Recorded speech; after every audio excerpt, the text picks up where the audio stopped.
Mantrahinam, Kriyahinam, Bhaktihinam, Prameshwara.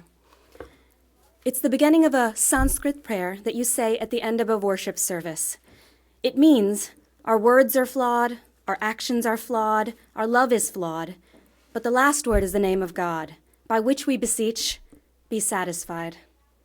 It is a useful prayer because in Hinduism, as in life, imperfection is not just a quality of the human experience, it defines the human experience. Recently, a colleague of mine from North Carolina asked me to come down and work on a new theatrical production of the Ramayana. In our very first conversation with me, he confided that some of his hopes as well as some of his reservations, they had to do with this idea of perfection. He said, Rama is such a perfect God, so flawless. How do we as humans empathize with that?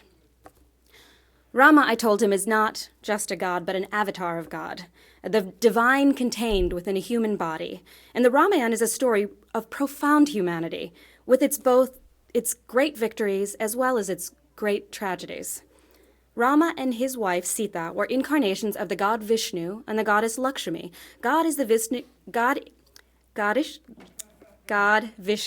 is the god of preservation, and Lakshmi is the goddess of prosperity. In the second age of man, the god and goddess were called down to earth to defeat evil as only humans could. So down they came, and battles they won, and yet theirs was never a perfect story. Both Ram and Sita had tragic flaws born out of their humanity. Sita was the manifestation of goddess Lakshmi, the goddess of prosperity, fortune, and well-being. And yet, in the story of the Ramayana, the thing that turned her head was a golden deer. And then all she knew was that she wanted this golden deer. Sita, the embodiment of Lakshmi, the goddess of prosperity, who's often depicted with golden coins raining from her hand, needed this golden deer. It doesn't make sense. When all she needed, all she loved was right there by her, why would she want this shiny other? Because humans, we all have our golden deer. The thing we think we need, the thing we think that we don't have, but everybody else on Facebook seems to enjoy, the golden deer. Why is it so hard to be happy with what we're blessed with having? Why is it so easy to become mesmerized with what we don't have? This amazing queen, who was able to give up all of her wealth and live for 14 years in the jungle with her husband, was imperfect. And isn't it an amazing metaphor to say that the thing she was chasing was something she had the power to manifest all along if only she knew who she was inside? Humans. Hinduism teaches us, if nothing else, we are so much more than we allow ourselves to imagine. Rama, too, was imperfect. His flaw was actually that he wanted to appear perfect. He wanted to follow the rules of a society flawlessly. So flawlessly that when it was most important, he betrayed his own heart to maintain his dharma.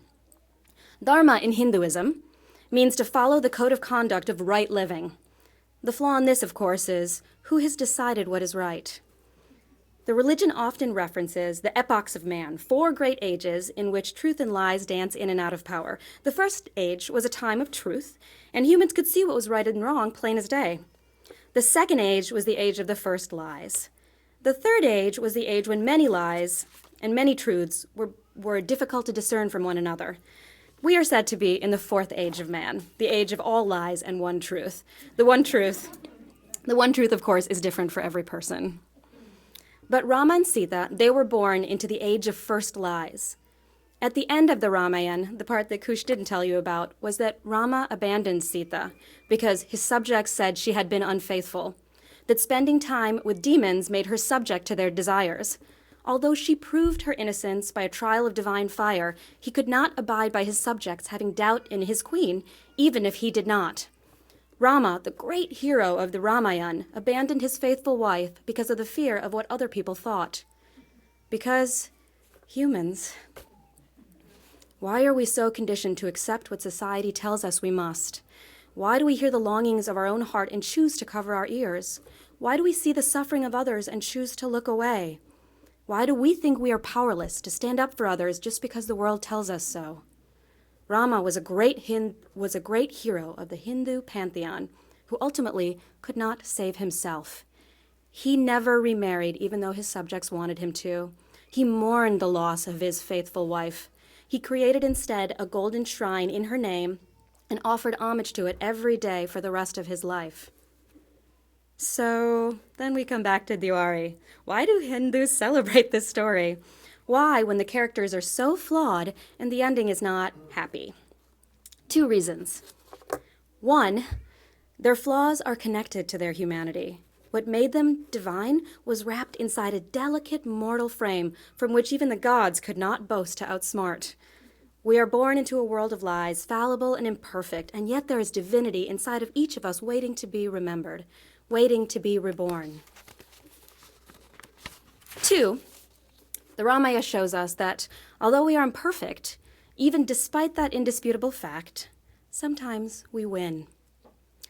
Last week at Bucknell, we invited this guest artist named Tim Miller to come to campus. Tim Miller was one of the original NEA 4, who in the 90s were given a grant by the NEA, and then the grant was taken away because of the content of his work, which was homosexual content. He was one of 4 artists who then went on for the next 12 years to fight the NEA and win, and they won their grants back. Tim Miller came and gave a beautiful performance for us. And in that performance, he talked about having moments of doubt about why was he doing theater, and maybe he could do so much more good if he was someone who worked for, Doctors Without Borders or in the Peace Corps. But then he also talked about when he was in New York in the 80s and when the AIDS epidemic came out, and how before there was medicine, there was stories, there was theater, and somehow that theater was medicine for people who were struggling with it. Somehow this sharing, this community, meant so much when there was a time that nothing else was helping. He also talked about the gay rights movement and how he wanted so much to marry his partner, and his partner of 20 years, and how much they struggled to be together, and how much his partner had to go back to Australia because they had a green card. And then when they found out they were together, that put pressure on the green card status, and how they had all these struggles. But finally, 2 years ago, they were finally able to get married at the same place where they had been protesting for all those years. They were able to walk across the building line of the federal building and get their marriage license. And he said, "What does social change feel like? It feels like a breath that you've been holding for a very long time." And it was so beautiful. We hear a lot about how the world is a terrible place, but those moments when we see the world shift for the better, those are worth remembering. Those are worth celebrating. And Diwali celebrates all of our sacred victories, times when we have brought home our loved ones, overcome darkness, and find peace after a long time of pain.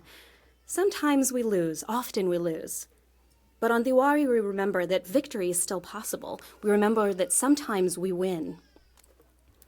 I'm excited about working on the Ramayana down south. I'm excited about retelling the tale of the power of divinity and the vulnerability of being human.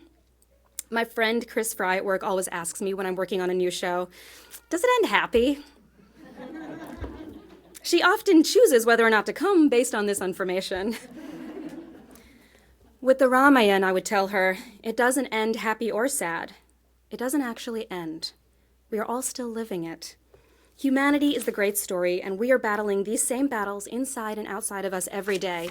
Hindus celebrate not the happy ending that we sometimes love in the Western world, but instead the possibility for the homecoming we all hope for in our future. We all keep following the same, sometimes faint light of hope, leading us through the impossible battles. And on Diwali, we remember that no matter how imperfect we are, sometimes we win.